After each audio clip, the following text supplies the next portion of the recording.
Mga master, may magandang balita na inihayag si DBM Secretary Amina Pangandaman related ito sa SRI. Hindi lamang po ng mga DepEd personnel kundi maging mga uniformed personnel din.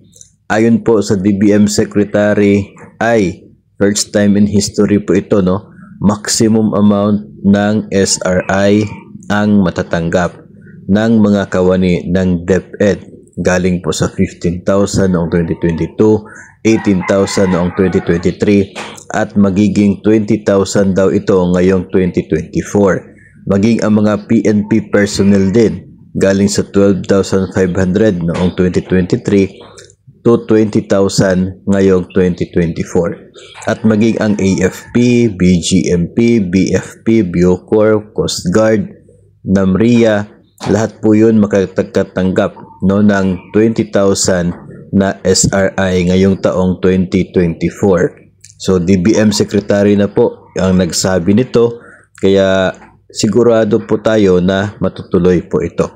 20,000 maximum na amount ng SRI, yun po ang ipinangako ng DBM para po sa mga taga-DepEd at mga MUPs.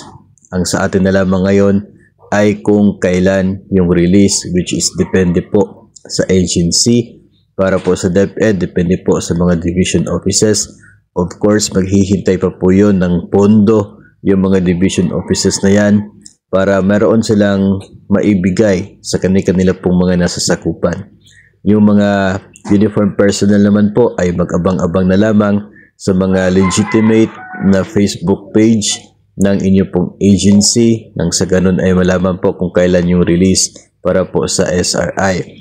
Kapag sinabi po na buo na 20,000, ito po kasi yung maximum amount ng SRI na yan. Pero wag po nating kalimutan na kapag ang benefits po ay sumobra na ng 90,000 sa isa pong taon, ang excess po niyan ay subject na to income tax. Kaya wag po nating iwala sa usapan yung tax na kaakibat ng mga benepisyo o kaya ay sahod na natatanggap po natin.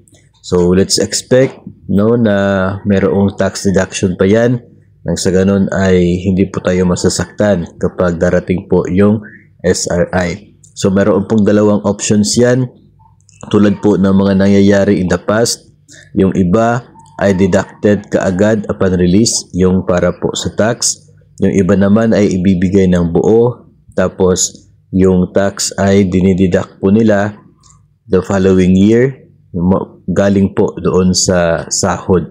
So nangyari po sa DepEd offices before na yung buo ay yung binigay upon release, kasi cash, mahirap mag-release ng cash kapag nag-deduct ka ng tax, kasi mahihirapan ka maghanap ng mga small denominations ng pera para ibigay sa mga guro.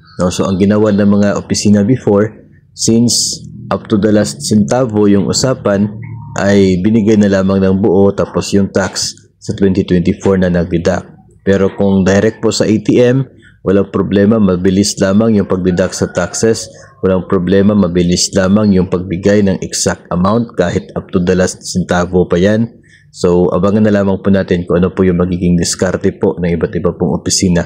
Sa ngayon ay wala pa naman pong binanggit ang DepEd kung cash ba ang pagbigay nito. Maglalabas lamang po yan ng advisory or memo ang DepEd Secretary, si Secretary Sani Angara, if ever po na sa cash yung pag-release ng SRI.